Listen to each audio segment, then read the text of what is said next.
This is a short video demonstration on how to safely change the squeeze tubes on a SEKO laundry system. First and foremost, gloves and glasses on.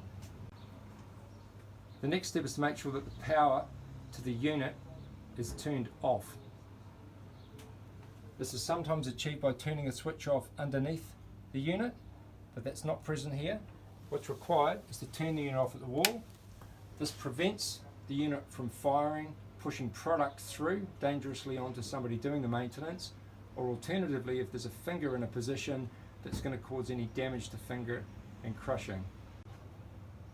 Once the power's off, we can safely snip the cable ties that hold both the intake and outlet tubes onto the main peristaltic tube. Be aware and be cautious of any latent product left in the tubes, and in so doing remove the tubes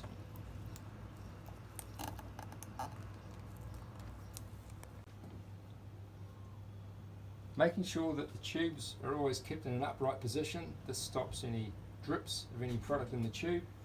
Remove the faceplate, being super cautious not to lose these small bolts come out of the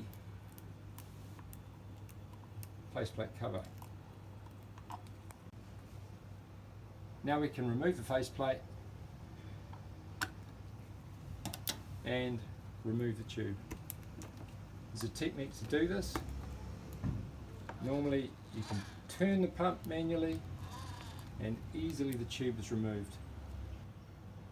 An aged squeeze tube will be squashed flat in the middle.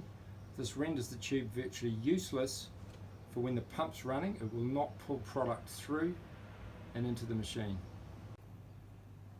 Always make sure that you replace the tube unless there's a product change or you're upgrading to a different tube with the same one that you took out. In this case, black with blue. You can see that there are different tubes, and in some cases there are also different coloured hose tails. In this case we've got blue with what looks like a silicone tubing. We want to replace it with the blue and the black tubing. Okay, now we replace with new tube, making sure that we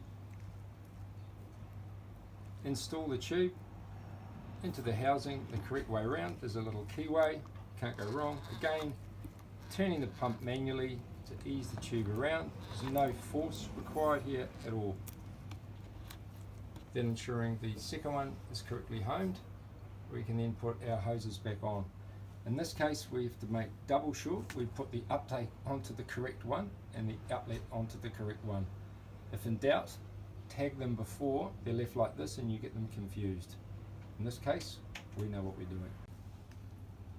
Replace the cover, and of course, small bolts.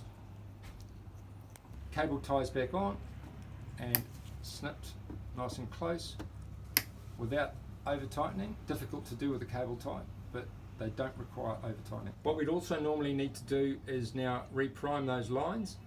We need to take it out of relay mode.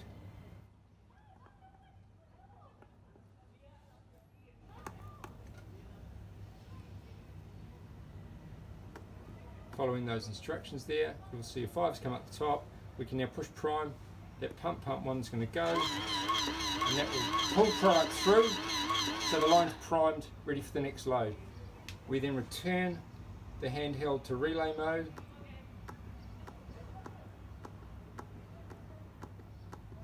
That little R there indicates relay mode. And we're good to go.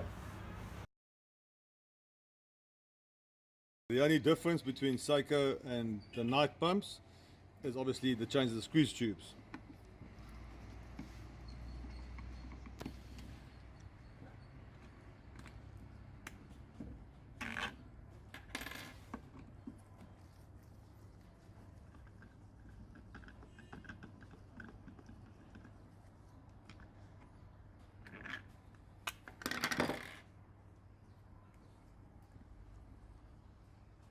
To replace,